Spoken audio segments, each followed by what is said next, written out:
I want to wade over and then climb, and one day I will.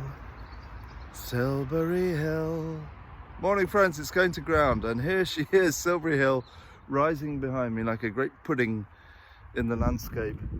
And one of its most interesting features to me is that very clearly visible scored path up to the summit, and you can see it for miles around, that little route up the Forbidden Hill.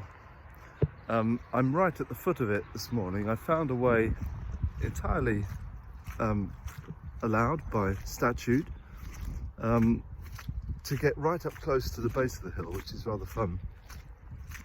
And I'm just squishing across to it now because it gets very boggy around it, rather like a moat in the winter, and not as bad as it's been some years.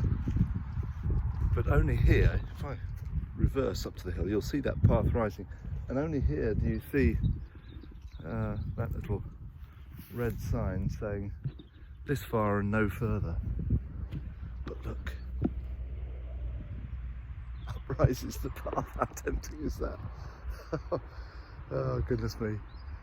Well, it's lovely to be this close to Silbury Hill, and I haven't filmed here for ages, and I thought I'd pop out this morning and see you. It's good to be back with Going to Ground this week.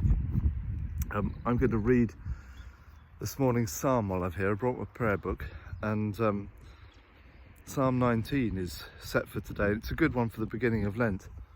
It's about the glory of God in creation, which is all about us, and our need to turn away from secret faults. So whatever that brings to mind for you, here it is, and perhaps rather than me, I can show you the hill as I do so. The heavens declare the glory of God, and the firmament showeth his handiwork. One day telleth another, and one night certifieth another. There is neither speech nor language, but their voices are heard among them.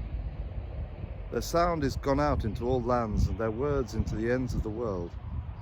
In them hath he set a tabernacle for the sun, which cometh forth as a bridegroom out of his chamber, and rejoiceth as a giant to run his course.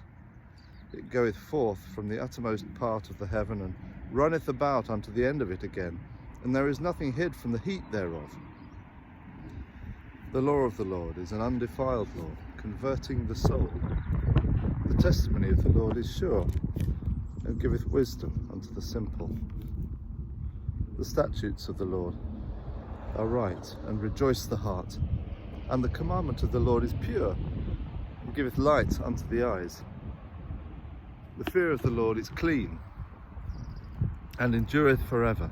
The judgments of the Lord are true, and righteous altogether. More to be desired are they than gold, yea, than much fine gold, sweeter also than honey and the honeycomb. Moreover, by them is thy servant taught,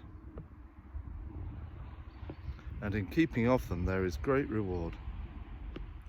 Who can tell how oft he offendeth? O cleanse thou me from my secret faults. There's the line. O cleanse thou me from my secret faults. Keep thy servant also from presumptuous sins, lest they get dominion over me. So shall I be undefiled and innocent from the great offence. Let the words of my mouth and the meditation of my heart be always acceptable in thy sight, O Lord, my strength and my Redeemer. What great words. I say those words at the end there before I preach in the pulpit every time. I did so last night in Netheravon. And I love that. The aim of that is that our faults won't get dominion over us. They won't have charge over us, but only the Lord will have that oversight, so to speak, or that control, if you like. Not that it's quite control. It's lordship, really. It's the one who guides and influences us in every way. Well, I'm at the foot of the hill, and I'm just going to sign off now and walk back, and look forward to seeing you again very soon. God bless you as you go to ground.